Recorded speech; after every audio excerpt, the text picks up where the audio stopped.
Muy buenos días. Hoy tenemos el gusto de seguir con este ciclo que nos ha introducido nuestro amigo Eduardo Monteguiño del equipo de cementerios patrimoniales del cementerio británico, donde empezaron el Día del Patrimonio a recordar los 190 años del viaje de Charles Darwin. Y estamos con Raúl Maneiro, biólogo. ¿Cómo estás? Buen día. Buen día, ¿qué tal, Roberto? ¿Cómo estás? ¿Cómo ha sido tu participación en estas jornadas? Bueno, también un poco a través de Eduardo, que tomó contacto conmigo en la facultad, este, nos puso un poco al tanto, compartió la idea esta del proyecto que incluía un ciclo de charlas. Y bueno, yo trabajo con anfibios hace bastante tiempo, con anfibios de Uruguay, en particular con animales costeros como el sapito de Darwin, y por ahí fue que me dijo, bueno, si me animaba a participar de este ciclo, hablando un poquito del sapito y todo lo que lo rodea, ¿no? Que tiene mucho que ver con la visita de Darwin a Uruguay. Decime, Raúl, ¿y cuándo comenzaste vos a interesarte por estos temas de la biología y específicamente de este hábito?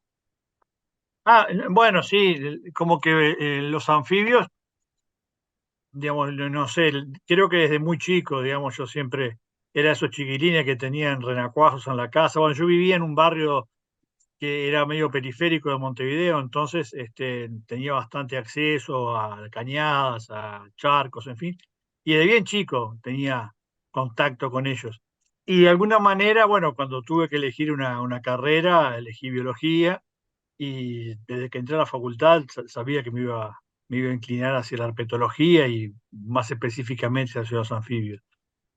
Y bueno, y después trabajando, en creo que es mi primer trabajo como biólogo, así que estaba recién egresado, fue justamente en los humedales del este, donde el sapito de Darwin es un animal bastante emblemático, porque bueno, es un animal diurno, la gente lo conoce, en fin.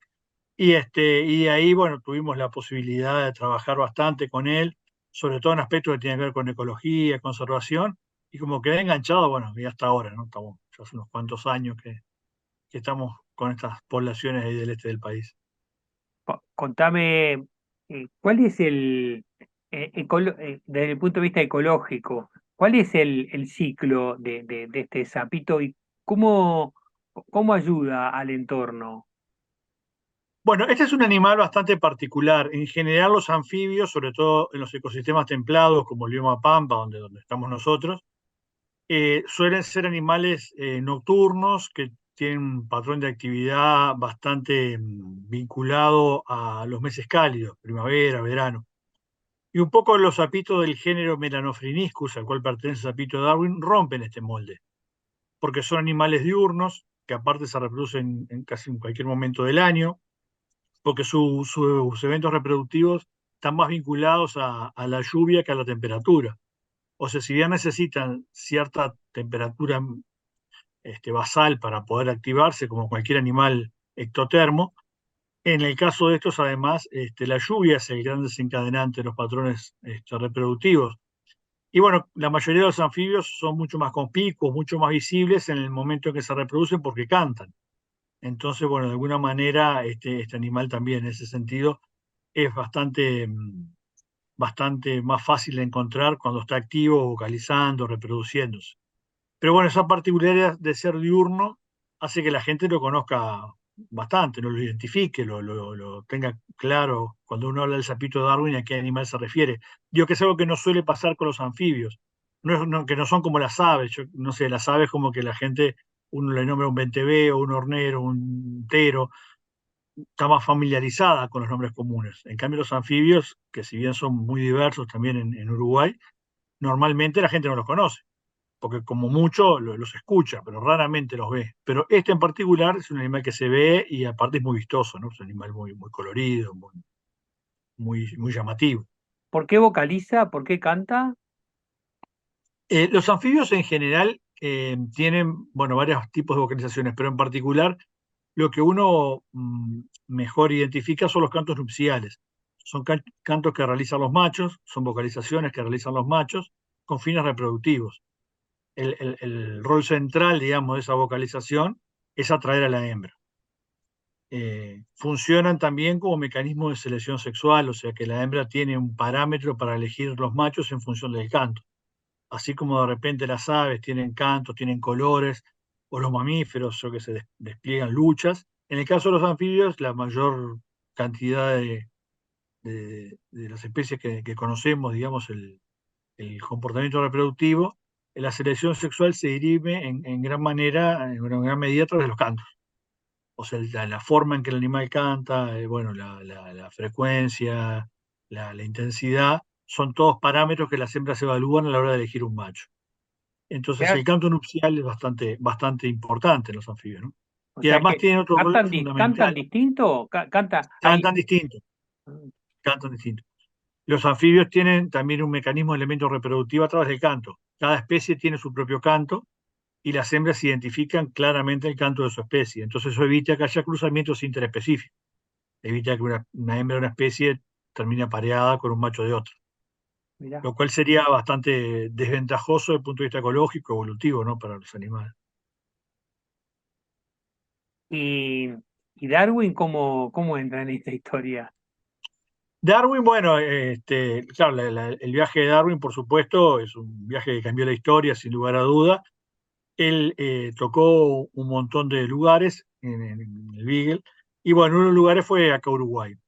Estuvo 2 veces en Uruguay, estuvo en el año 1930, 1832 y 33, y lo que principalmente recorrió fue la costa.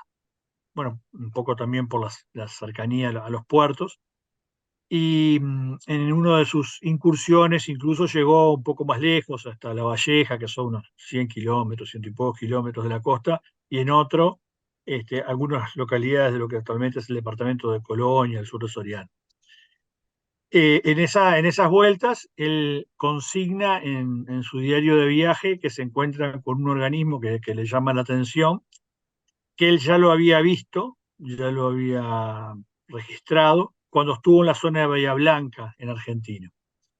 Y le llama la atención justamente porque es un animal que es todo negro, él lo describe tal cual, un animal del color más negro que uno puede imaginarse y que tiene la particularidad de parece que hubiera caminado sobre una tabla pintada recién de color rojo y le haya quedado manchada las plantas de los pies, las palmas de las manos y el vientre. Y es tal cual, porque el sapito de Darwin en la panza, en las patas y en las manos tiene esas manchas rojas muy intensas, muy visibles. Y bueno, a partir de ahí él hace todo un relato ahí en la zona de Maldonado que dice que se encuentra un animal caminando en la arena y durante el día, y le llama la atención eso también, un animal que durante el día, el rayo del sol, está caminando, y pretendiendo hacerle un bien, eh, intenta colocarlo en un cuerpo de agua donde el animal aparentemente, si él no lo hubiera salvado, se habría ahogado porque resultó que era muy mal nadador. Esto, bueno, en parte puede ser cierto. Yo creo que Darwin en su diario de viaje justamente consigna todas estas anécdotas. Y no son claramente los mejores nadadores, los sapos en general. El sapito de Darwin tampoco es un gran nadador, pero en general los lugares donde se reproduce tienen vegetación. Entonces él en realidad se toma de la vegetación para vocalizar, para reproducirse. Y capaz que Darwin lo tiró en un cuerpo de agua sin nada, y bueno, ahí sí, capaz que se le dificultaba nadar. Pero bueno, de todas maneras se lo consigna en el diario de viaje y a partir de ahí nosotros, por lo menos acá en Uruguay, lo conocemos como sapito de Darwin, porque es el sapito que Darwin sobre el que Darwin escribió en su diario. A veces mucha gente piensa que lo describió Darwin, y no, el sapito de Darwin no lo describió Darwin, ya era conocido cuando Darwin llegó acá. Por supuesto, no se le llamaba sapito de Darwin, pero era un animal conocido y ya descrito en crónicas anteriores, ¿no? Pero bueno, la referencia directa que hace él en su diario de viaje es lo que lo ata a la figura de Darwin. Y además el hecho de ser un animal microendémico, o sea, que está presente en zonas costeras y es muy especialista de hábitat y con grandes problemas de conservación, es un animal que está en peligro de extinción hace mucho tiempo. Todo eso, bueno, de alguna manera contribuyó a que este animal se transforme en uno de los más icónicos, por lo menos de los anfibios del Uruguay. ¿Por qué está en extinción? Bueno, una de las causas más probables refiere al avance de la frontera urbana. Por lo menos acá este animal ocupa los ecosistemas costeros. Y los ecosistemas costeros en Uruguay, sobre todo donde está esta especie, son de los lugares que más se transforman con intereses inmobiliarios, porque bueno, es toda la zona de la costa, de las playas, donde permanentemente se están construyendo nuevos asentamientos humanos. Entonces, ese ha sido un problema importante. Aparte, es una especie donde está bastante documentado la declinación, porque hay referencias de no hace muchos años, unos 30 y pocos años, que el animal se encontraba en Montevideo. De hecho, por ejemplo, la descripción de la larva, que data de finales de los 80, principios de los 90, está hecha en base a un material de acá de la Costa de Oro, o sea, muy cerquita de Montevideo, donde hoy por hoy no queda casi ninguna duna con las características de las dunas donde este animal habita utilizando los cuerpos de agua dulce que se forman atrás. Entonces, como que ese avance de la frontera urbana, yo entiendo que ha sido una de las causas más críticas, digamos, que ha llevado a este animal a estar en peligro de extinción. También hay una cuestión de cambio climático, es un animal que aparentemente es bastante sensible a los cambios climáticos. Nosotros tenemos algunos trabajos hechos con colegas de Brasil y bueno, y también acá de colegas de Uruguay, donde modelamos la presencia de la especie en función de los valores que van a tener algunos parámetros del clima, como la temperatura y las precipitaciones, y los resultados son bastante poco auspiciosos, o sea, hablan de un animal que va a sufrir bastante estos cambios climáticos y probablemente los ambientes favorables para su presencia disminuyan drásticamente en los próximos años. Esto también compromete, o sea, es una cuestión sinérgica, ¿no? O sea, sumado el problema del avance de la frontera urbana, tenemos estas cuestiones más globales que comprometen aún más la sobrevivencia de las poblaciones. ¿Cuál es Raúl, cuál es la utilidad o el beneficio que tiene este sapito para el ciclo de la naturaleza? ¿Por qué es Bueno, por qué es una pérdida que se extinga? Bueno, en general, digamos, la pérdida de diversidad a escala global es un fenómeno bastante estudiado, bastante preocupante, porque ocurre en animales, plantas, en diferentes grupos de organismos. Y la primera consecuencia directa es, bueno, la alteración de las tramas tróficas, ¿no? La alteración del funcionamiento de los ecosistemas. Como que tenemos, los ecosistemas tienen un ensamblaje de especies producto de millones de años de evolución y cuando uno empieza a sacar pedacitos, bueno, ese ensamblaje se empieza a desarmar, con consecuencias a veces impredecibles, porque es muy difícil saber qué va a pasar si una especie tal o cual no está en determinado lugar. Entonces, como cuestión general, digamos, la pérdida de diversidad es siempre una cuestión que tiene consecuencias negativas.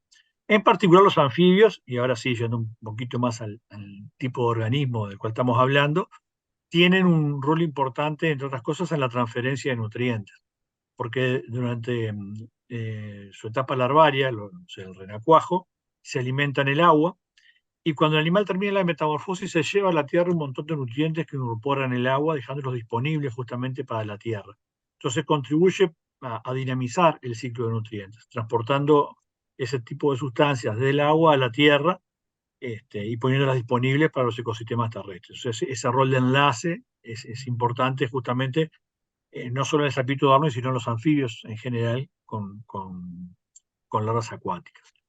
En el caso particular del sapito de Darwin, además, es un animal bastante especialista de dieta. Sapito de Darwin básicamente come hormigas, solamente come hormigas, y además a partir de esas hormigas, él es capaz de generar sustancias que le sirven para defenderse.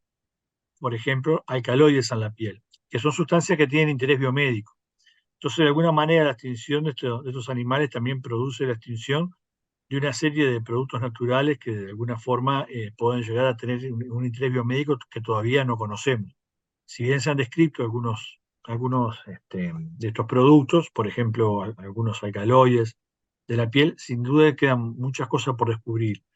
Y ese rol de animal insectívoro también, como te decía recién, es un rol importante, porque en definitiva es un regulador de poblaciones de artrópodos, no sé en particular en el caso del tipo de hormiga que se alimenta, la función que esa hormiga cumple en los ecosistemas, pero sin lugar a duda la desaparición de una especie que está especializada en comer hormigas va a tener un impacto directo en especies ingenieras como son las hormigas, ¿no? Entonces como que hay como varios puntos, hay cuestiones más ecológicas, hay cuestiones más evolutivas, y después hay un componente ético, ¿no? Uno de alguna manera también se siente responsable de velar un poco por la diversidad con la cual le tocó vivir en el tiempo y en el lugar.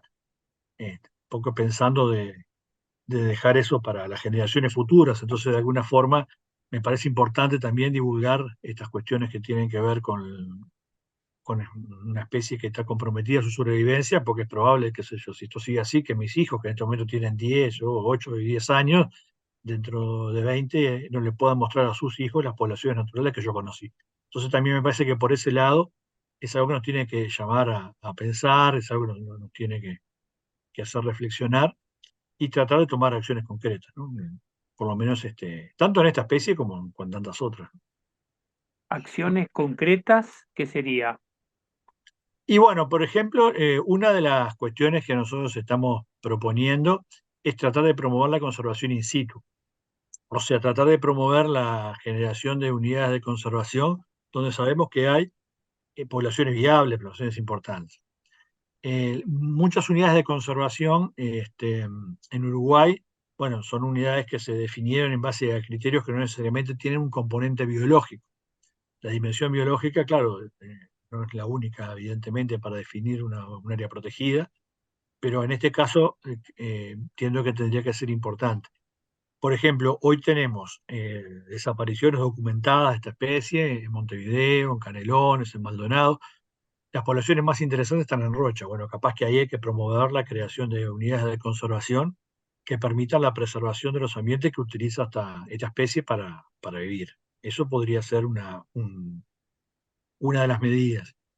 Otra de las medidas, bueno, es lo que hemos un poco promovido también en estos sitios, regular la utilización de las dunas.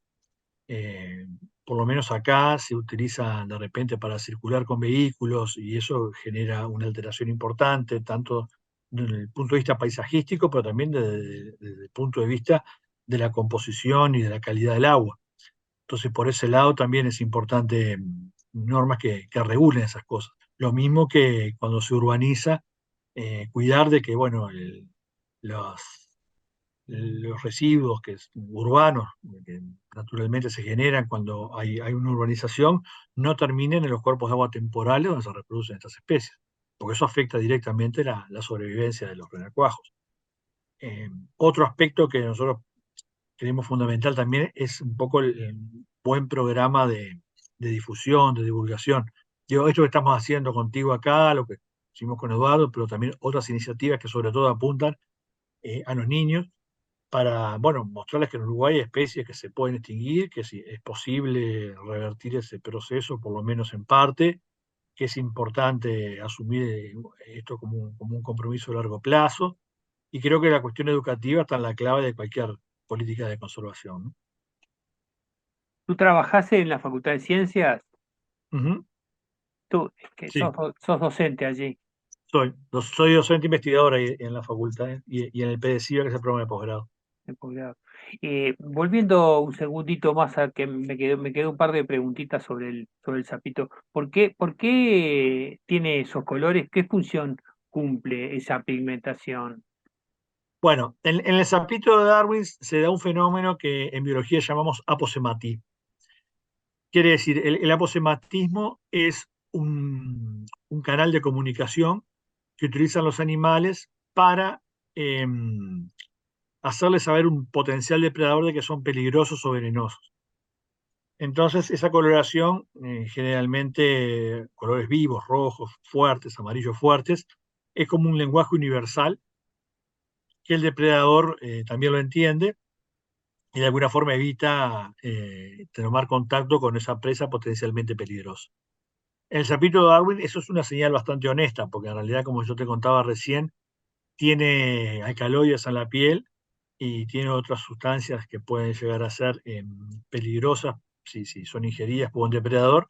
Entonces, la coloración de advertencia tiene ese rol de advertir de la peligrosidad, lo cual es importante tanto para el sapito como para el predador. O sea, al depredador le evita el mal momento de comer un animal tóxico y al animal tóxico le evita la muerte por captura, ¿no? Que lo que le podría pasar si un animal se lo come, porque no importa que el animal que se lo comió se envenene y muera, porque una vez que lo comió, que lo lastimó, el sapito también se va a morir. Entonces, un poco el rol del aposematismo es ese, una comunicación de advertencia. Entonces, esa comunicación de advertencia viene por los colores y viene por un comportamiento que hacen estos animales que se llama Unken Reflex, que es algo así como un reflejo de sapo, la traducción, que se describió en otras especies europeas. Y lo que hace este animal cuando es amenazado, le muestra las plantas de los pies y las palmas de las manos a los potenciales depredadores como señal también aposemática. Él por arriba es negro, pero como las plantas de los pies y las palmas de las manos son rojas, cuando se siente amenazado, se las muestra invertidas así al depredador como señal de peligrosidad. ¿Y quiénes son los depredadores de estos sapitos? En general, los anfibios, sobre todo los anfibios diurnos, los principales depredadores son los reptiles y aves para un animal diurno. Nosotros hicimos algunos experimentos de aposematismo utilizando moldes de plasticina para ver quiénes eran los que los intentaban comer y básicamente lo que encontramos eran eso, ¿no? Sobre todo aves, este, y suponemos que alguna culebra hace que las serpientes no suelen dejar marcas en la plasticina. Además, las serpientes se los podrían intentar atacar si se están moviendo, porque mucha de la detección de las presas de las serpientes es a través de movimiento. Entonces lo que nosotros hacíamos era colocar unos moldes de plasticina, unos con colores aposemáticos, con rojos, y otros sin coloración, y veíamos cuál era más atacado. Entonces, claro, acá hay un sesgo muy fuerte para las aves, donde la búsqueda es a través de la visión, de la coloración. Y lo que veíamos principalmente era que los ataques a los modelos que no tenían el color rojo venían por el lado de las aves. Picotazos de aves, golpes con las patas de aves. Después no los comían, claro, porque al ser plasticina no lo comen, pero a nosotros nos importaba el registro del golpe, del ataque, porque en realidad un animal que es atacado de un picotazo, aunque no lo coma, ya está, lo va a lastimar lo suficiente para comprometer la vida, ¿no? Y me decías recién que esta coloración puede tener en la piel, puede tener aplicaciones médicas en la farmacéutica humana. Sí, sí, los alcaloides todos los alcaloides son compuestos de interés biomédico, en muchos casos son analgésicos, anestésicos, son inhibidores de la bomba de sodio-potasio, que es un canal de comunicación neural que tenemos todos los vertebrados. O sea, que tiene una aplicación potencial importante. Y las hembras también cantan. En este caso no, el canto nupcial es propio de los machos. En esta especie no hay canto nupcial. Lo que hacen las hembras es producir otro tipo de vocalizaciones que la producen tanto machos como hembras y, por ejemplo, tienen que ver con la presencia de predadores, ¿no? Cantos agonísticos o cantos de liberación, pero que no tienen que ver, no tienen un rol nupcial, no tienen un rol reproductivo. Es interesante la parte donde vos participás en esta ficción que hicieron sobre el viaje de, de Darwin. ¿En qué duna están? ¿En qué lugar estás ahí charlando? Estamos acá en la costa uruguaya, en una duna acá en la costa acá cerca de Montevideo. Cerca de Montevideo. Sí, es muy interesante ese documental que están difundiendo. Sí, sí, es una linda iniciativa de la gente de La Raíz, que es la productora. Sí, fue una idea buenísima como traer a Darwin a la vida de vuelta acá, pero traerlo no es que nosotros nos vamos a encontrar con Darwin en el pasado, es que Darwin viene a encontrarse con nosotros en el futuro. Es una visión bien original y bueno, un proyecto que nos entusiasmó desde el arranque y bueno, estamos en eso. Esas tomas que viste son ahí es cerca de ahí, explicarte, del peaje del Pinar, por ahí, que son ambientes costeros tal cuales los que habían acá, están bastante preservados. Están bien preservados. ¿Y esos sapitos son de laboratorio que lo trajiste? Esos animales son animales de campo. No, no, no, nosotros no tenemos animal en laboratorio, no tenemos bioterio, porque no, para tener esos animales en cautiverio hay que tener un montón de permisos y cosas. Y realmente no hacemos experimentos, entonces no tiene sentido mantener. ¿Y dónde encontraron este? Ah, no, actualmente se encuentra Ah, por ejemplo, en Rocha se encuentra. Y vos sabés que recientemente, bastante recientemente, te estoy hablando hace poco menos de un año y medio, un grupo de estudiantes que hicieron un proyecto con nosotros acá en el laboratorio, en la facultad, en una iniciativa que promueve la universidad, que son una especie de proyectos de iniciación estudiantil, de investigación estudiantil, trabajando cerca de Montevideo, en una localidad que, bueno, de momento preferimos no divulgar, porque es una especie que de repente también se colecta con fines mascotistas y comerciales, pero encontramos una población cerca de Montevideo. Sería una población relictual extremadamente aislada hace mucho tiempo en un ambiente que quedó bastante prístino ahí, pero como una especie de isla, pero lejísimo de cualquier otra población viable, ¿no? Pero es cerca de Montevideo. Después Autos de Récord te cuento dónde es, pero es des- ¿y ahora en qué estás trabajando específicamente ahora tú? Bueno, nosotros en el laboratorio tenemos tres líneas principales. Una línea que tiene que ver con historia sistemática, historia natural, pero principalmente historia natural de anfibios y reptiles, o sea, todo lo que tiene que ver con dieta, reproducción, historias de vida. Justamente ahora tenemos un par de estudiantes trabajando con otro sapito del mismo género, que es Nenophthygus de Vincenzi, que es como un sapito de Darwin, pero de la zona de rocas del norte del país, esos relevamientos rocosos, también un animal bastante problemático desde el punto de vista de la conservación. Bueno, con él estamos trabajando en estos aspectos más de historia de vida. Después tenemos una línea que cultivamos en colaboración con gente del Centro Universitario de Rivera, que tiene que ver más con sistemática y filogeografía. Usamos herramientas moleculares para ver las relaciones que tienen las poblaciones entre sí. Por ejemplo, lo estamos haciendo con este sapito del norte. La función es un poco conocer la diversidad dentro de las especies. Porque muchas veces la conservación como que apunta a ver qué pasa en determinado lugar con la riqueza de especies, cuántas especies hay. Pero también es importante ver cómo están esas especies, cómo está distribuida la diversidad interna de esas especies. Entonces, bueno, un poco la filogeografía nos da pistas para eso y aparte nos permite reconstruir procesos evolutivos, saber cómo llegaron a estar allí, qué historia geográfica tiene ese lugar y cómo eso se relaciona con la historia biológica de las especies. Y eso, te digo, lo estamos haciendo en colaboración con colegas de ahí del norte. Y después tenemos una línea muy fuerte en conservación, donde, bueno, aparte de hacer las evaluaciones de listas rojas, el tipo de cosas que te contaba con el sapito de Darwin, bueno, lo hicimos con todas las especies de Uruguay. También tratamos de buscar un poquito las relaciones causa-efecto, un poco de más corto plazo. Entonces, por ejemplo, inscrito dentro de esa línea, tenemos un par de proyectos grandes de ecotoxicología.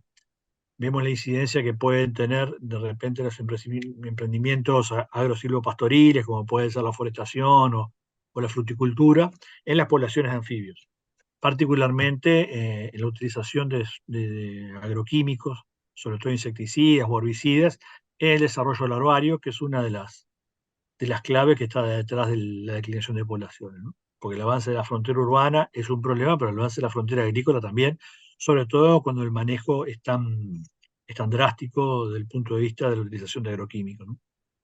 ¿Cuántas larvas pone la hembra del sapito de Darwin?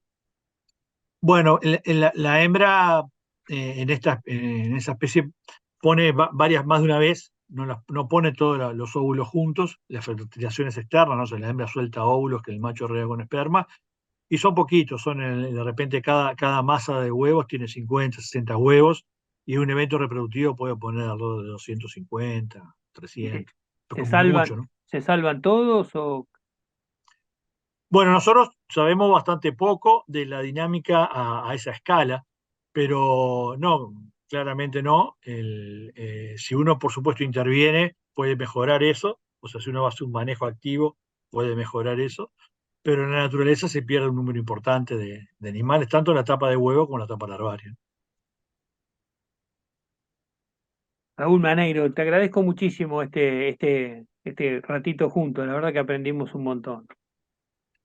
Bueno, quedo a la orden para lo que precisen y te agradezco yo a ti la posibilidad de tener este espacio para poder un poquito divulgar lo que hacemos y por supuesto tratar de devolver un poquito a la sociedad lo que tanto nos da, pues en definitiva nosotros somos de una institución pública y yo soy de los que estoy convencido que tenemos que ser capaces de explicar a la gente lo que hacemos con los pocos o muchos recursos que recibimos y creo que esta es una posibilidad significativa para nosotros. definitivamente.